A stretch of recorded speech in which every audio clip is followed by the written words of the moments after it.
Então vamos lá. Eu me apresentei e contar um pouquinho para vocês como que eu conheci Renata. Eu e Renata, a gente se formou junto, então assim, isso é de longa data, o nosso conhecimento, né, a nossa amizade. E depois a vida fez com que a gente se separasse, cada um foi para um lado e nos encontramos de novo quando os filhos foram para a escola. Hoje em dia os meninos já estão com quase 19, 20 anos e aí Renata, como boa psicóloga que é, boa empreendedora, me convidou para ser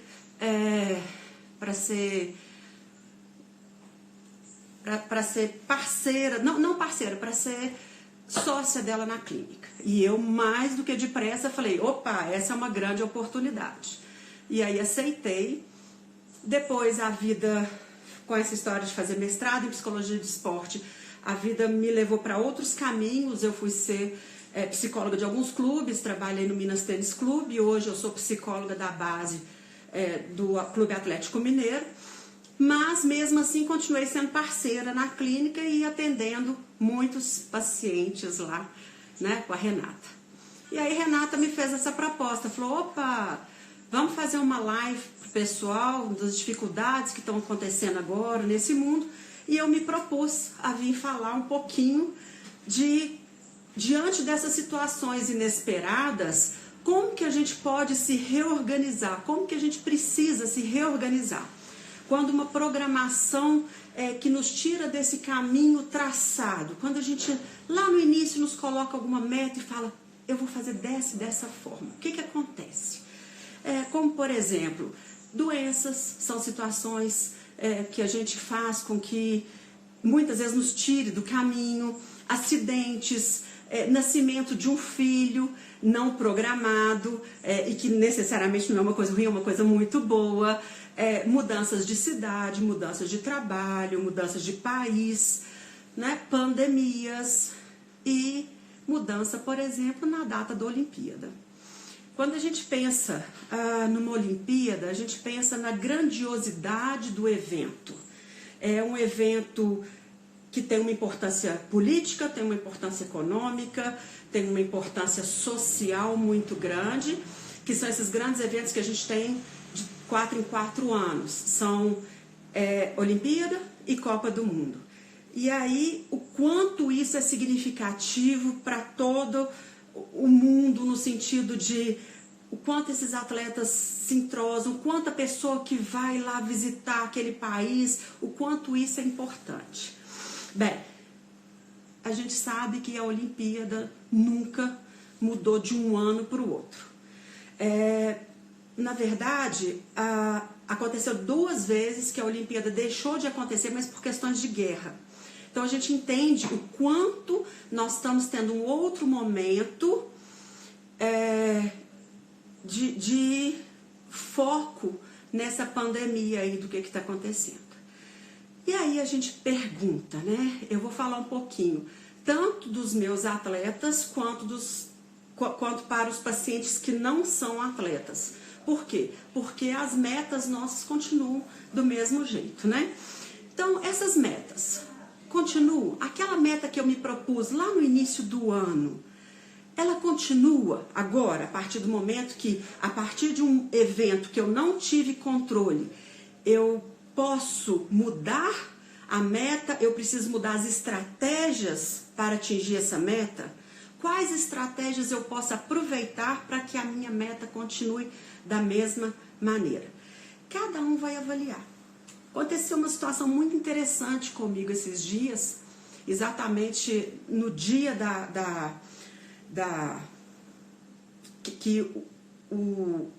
a organização do Japão, o COI, anunciaram que a Olimpíada ia mudar. Um atleta me ligou, é um atleta que tinha toda a possibilidade de ir para a Olimpíada, mas por um problema físico, ele acabou tendo que fazer uma cirurgia e não poderia ir nessa Olimpíada desse ano. Então a nossa meta era para a próxima Olimpíada em 2024. Eu já estava fazendo preparação com ele para a Olimpíada de 2024. Aí no dia do anúncio, ele me ligou e falou comigo assim, Marisa, a Olimpíada mudou. E a partir de agora, eu estou concorrendo a estar na Olimpíada do ano que vem. Então, quer dizer, nesses eventos vai depender muito de como cada um avalia o que aquilo ali pode te trazer, o que você pode ser de produtivo dentro daquele momento. Tem uma outra atleta que falou comigo assim, essa já está com vaga garantida para essa próxima Olimpíada. Ela falou comigo, Marisa, minha programação não vai mudar. Única coisa é que eu vou ter mais tempo para preparar. Então, é muito de acordo com cada um e como cada um vai funcionar. E isso também acontece. Poxa, eu gostaria de emagrecer, eu não estou conseguindo emagrecer. Por quê? Porque eu não tenho academia, porque eu não tenho mais como ir lá no meu médico ou como ir na minha nutricionista. Então, organiza. A ideia é essa. E aí eu falo o seguinte, diante de situações assim, as metas se tornam mais difíceis. Porém, toda meta mais difícil nos força a prestar mais atenção. E ao mesmo tempo que ela nos força a prestar mais atenção, ela nos incute mais confiança. Ou seja, ela transmite uma mensagem de que o que você está fazendo, o seu trabalho é importante. Então, todas as vezes que você pensa nisso, por exemplo, esse atleta que eu falei com vocês, que eu expliquei que a gente está pensando em 2024 e agora, quem sabe, 2021. O meu trabalho, a partir dessa informação, mudou completamente com ele. Eu tinha planejado de uma forma e agora eu vou ter que reorganizar para trabalhar com ele de outra forma. Psicologia é importante? É importante. Eu sei que é um pano de fundo para o atleta no sentido de performance dele lá. Mas o meu trabalho é importante e eu me sinto totalmente capaz. A meta é difícil? É difícil. Mas todas as vezes que a gente pensa numa meta difícil, a gente entende que a gente só está nessa situação porque a gente é capaz. Ou seja, eu preciso aproveitar essa oportunidade que está acontecendo. Como? E aí a gente pensa o seguinte, escolha a cada dia o que realmente importa. Faça as suas escolhas. Hoje em dia, a gente tem uma enxurrada de informações nas nossas redes sociais, na televisão, uma pessoa que você te liga, conversa, o tempo todo muita informação. Nós vamos ter que escolher qual informação vai ser mais interessante para a meta que eu quero atingir. Como que eu vou avaliar isso? Então, Daniel Goleman, aquele autor de inteligência emocional, do foco, ele explica que o nosso cérebro, ele resolveu o problema ao encontrar meios de separar o que é importante, o que é complicado, do que é simples, do que é o que a gente interessa. E esse meio é a decisão. Funciona mais ou menos assim. Vocês imaginam que no mundo social em que a gente vive, que ele é imenso, a gente usa a confiança como uma regra organizadora. O que é isso? Se eu confio nessa informação, ela se torna importante para mim. Se eu não confio nessa informação, ela não passa a ser tão importante. Então, é um balizamento para aquilo que eu dou como um direcionamento do que é importante ou do que não é importante. E aí, eu gostaria sempre que vocês lembrassem do seguinte, as emoções, elas vão dirigir a nossa atenção. Sempre, sempre. Então, é muito importante que nesse momento a gente dê ênfase à emoção, ao positivo. Vou contar um caso para vocês. Um dia eu fui assistir um jogo de um atleta e foi muito legal porque naquele dia a torcida falou muito, chamou ele muito, sabe? Deu ênfase e o quanto era legal, o quanto é importante, deu parabéns e chamou o nome dele. Então, sim, foi um sucesso toda a Olimpíada. Porém, a hora que acabou o jogo, desculpa, a Olimpíada não, o jogo. A hora que acabou o jogo, ele foi para o estacionamento e no estacionamento alguém falou com ele assim, você é uma farsa ou você não é bom. Eu não vou lembrar muito bem o que aconteceu, mas a nossa próxima sessão foi toda trabalhando em cima do que ele escutou no estacionamento. Ou seja, ele deletou tudo o que ele falou anteriormente, ou tudo que ele escutou anteriormente de todos os torcedores. Ou seja, os torcedores falaram, você é bom, chamaram o nome dele, ele é um grande ídolo, mas o que foi realmente importante para ele foi o que aquele único torcedor falou com ele no estacionamento.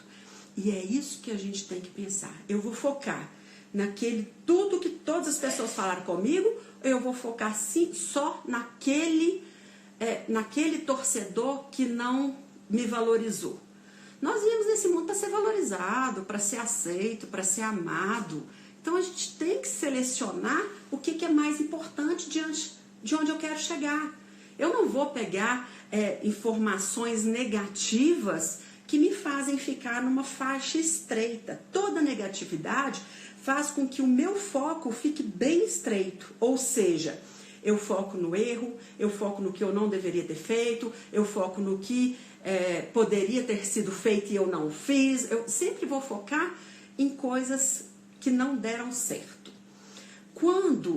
Ou seja, todas as vezes que eu fico focado no negativo, eu sempre vou focar naquilo que está me incomodando ou naquilo que me incomodou. E aí, quando a gente foca nas emoções positivas, o nosso raio de atenção amplia. Por quê? Porque a gente fica muito mais livre para poder observar tudo. As nossas percepções mudam, pois a gente não está mais focado só no problema, só no erro, só no que não deu certo. Então, é muito importante a gente entender, nesse momento que a gente está vivendo, o que é quando eu estou sentindo uma emoção positiva ou quando eu estou sentindo uma emoção negativa. Por isso que é tão importante. E por isso que a gente gosta tanto de bater um papo com os amigos, de rir, de tomar um café, né, com as pessoas que a gente gosta. Por isso que isso é tão prazeroso, porque amplia e a gente se sente bem, a gente se sente confortável. Então, vamos pensar um pouquinho aqui. Como que eu posso entender e mudar o meu funcionamento após um acontecimento que eu não tenho controle? Como é o caso de uma pandemia, como é aqueles exemplos que eu citei lá no início. Logo a hora que acontece isso e que eu penso, nossa, minha vida vai mudar, tudo vai mudar. Os pensamentos imediatos são, e agora? Como eu vou fazer? Minha meta era essa. Tô vendo aqui que a Isa Vilela, Isa, um beijo, tá falando, o resultado não vai sair como eu planejei, né? Vou ter que mudar tudo. Será que eu consigo? Será que vou dar conta? Né? E aí a gente pensa num monte de situações nesse sentido. São vários pensamentos que vão nos gerar ansiedade, tristeza, raiva, desânimo, medo. Nós estamos vivendo nessa situação. Mas a gente sempre tem que lembrar que as nossas emoções vão dirigir o nosso foco de atenção. Se vão dirigir o nosso foco de atenção, a gente precisa cuidar do que a gente está pensando. E aí a gente precisa voltar os nossos pensamentos para o que eu quero realizar, né? Então, por exemplo, os nossos desejos, sempre afirmações sobre a preferência por mudanças na situação atual. Eu quero, eu desejo, ou seja, vamos trazer isso para aquilo que eu quero realizar, tá? Nossas capacidades, os pensamentos vão ser eu consigo, eu posso, afirmações sobre a nossa capacidade. O tempo todo, quando a gente está numa situação de vulnerabilidade, a gente acaba questionando a nossa capacidade. Vamos voltar os nossos pensamentos para as nossas razões, né? Eu me sentiria melhor se eu fizesse tananana. Eu me programei para, então vou fazer tal coisa. São argumentos específicos a favor da mudança. Uma outra coisa muito importante é a gente focar os nossos pensamentos no nosso comprometimento. Eu vou, eu pretendo, posso começar afirmações sobre como atingir o meu objetivo mesmo diante da adversidade. Eu hoje atendi um paciente meu que mora na Espanha e ele A Espanha, como todo mundo está sabendo, está numa situação muito complicada, até um pouco mais complicada do que do nosso país, e eles já estão em isolamento social há mais tempo. E claro, a melancolia bate, a situação, ele já não está no país dele, ele não é atleta, tá? É um paciente meu que eu já tenho há algum tempo, desde o ano passado, que a gente já acompanha, mas ele faz mestrado, doutorado fora. E ele precisa ir à farmácia. E ele não dirige lá, e agora eles estão multando quem tem 2 pessoas dentro do carro, na Espanha. Então, assim, eu criei estratégias de como ele poderia falar com as pessoas que ele está morando na casa agora, que pudessem comprar o medicamento que ele precisa na farmácia. A gente traçou estratégias, já que ele está bem melancólico, a gente traçou estratégias hoje de tempo.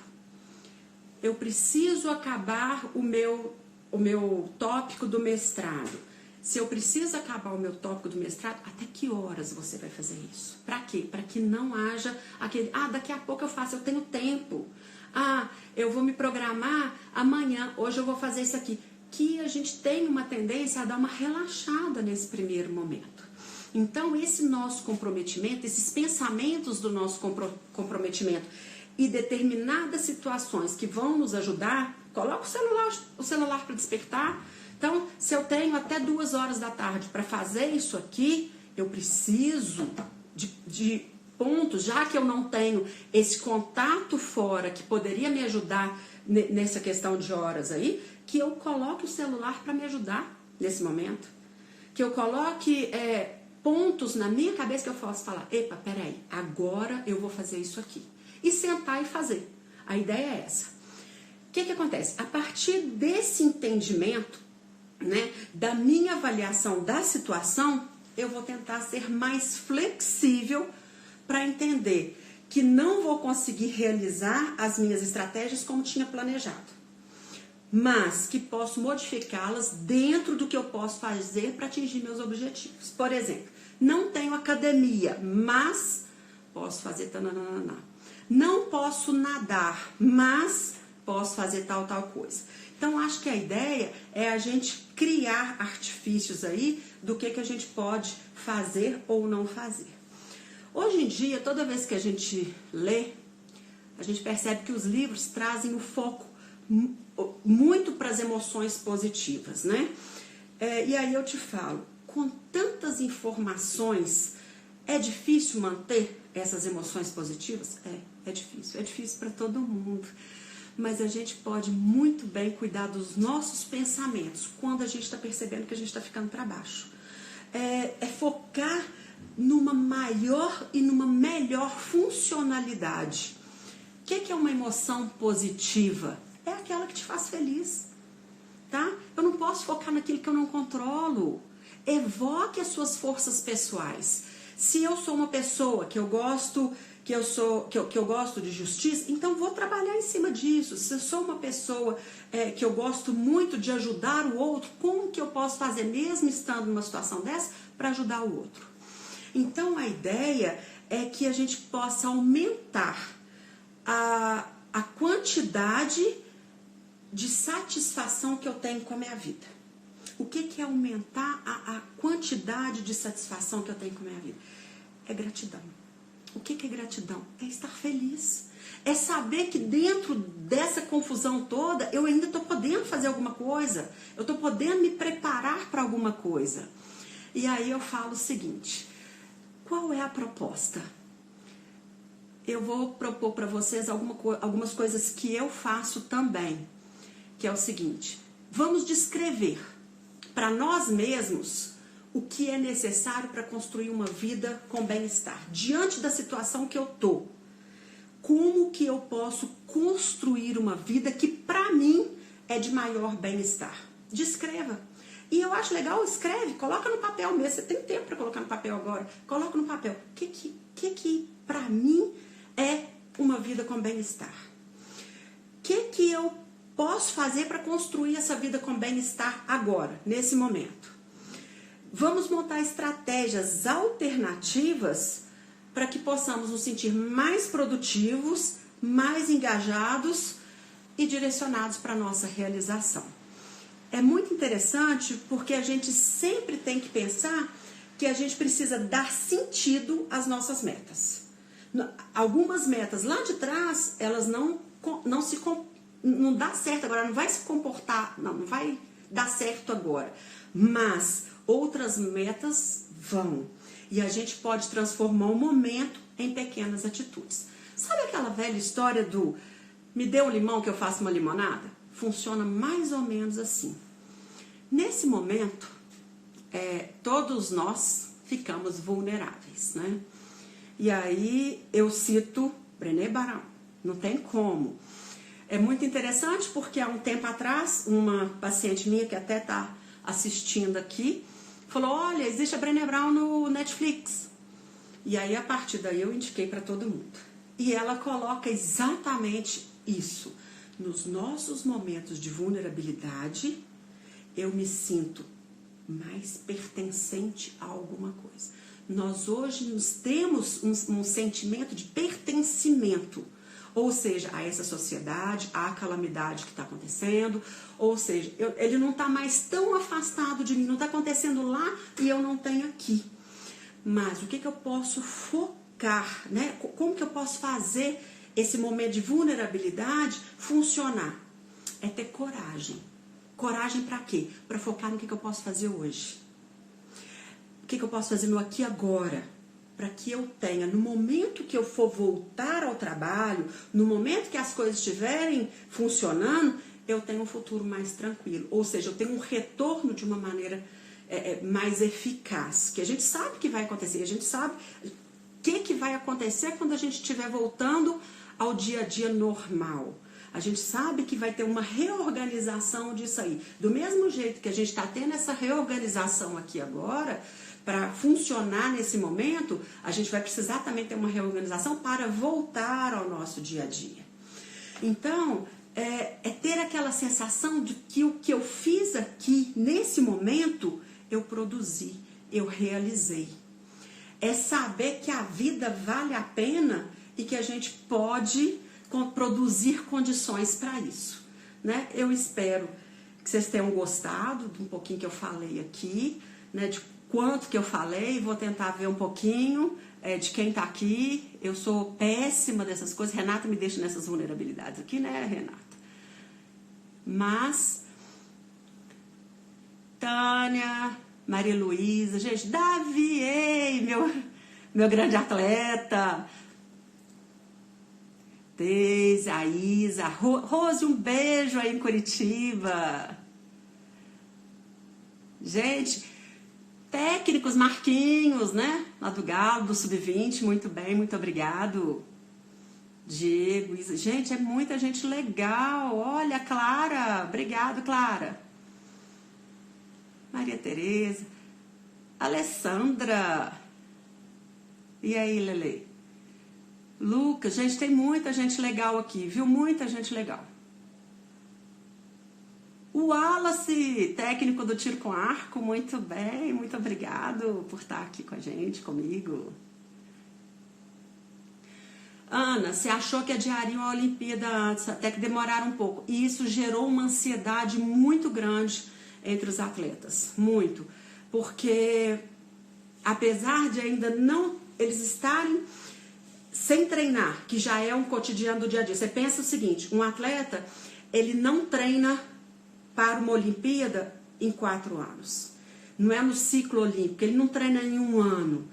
Atletas treinam a vida inteira para estar ali. Então, é um aprendizado. Quando a gente pensa em reorganização, quando a gente pensa em programação de treino, a gente tem um macrociclo em que a gente segue, né, de acordo com as datas das competições e tudo.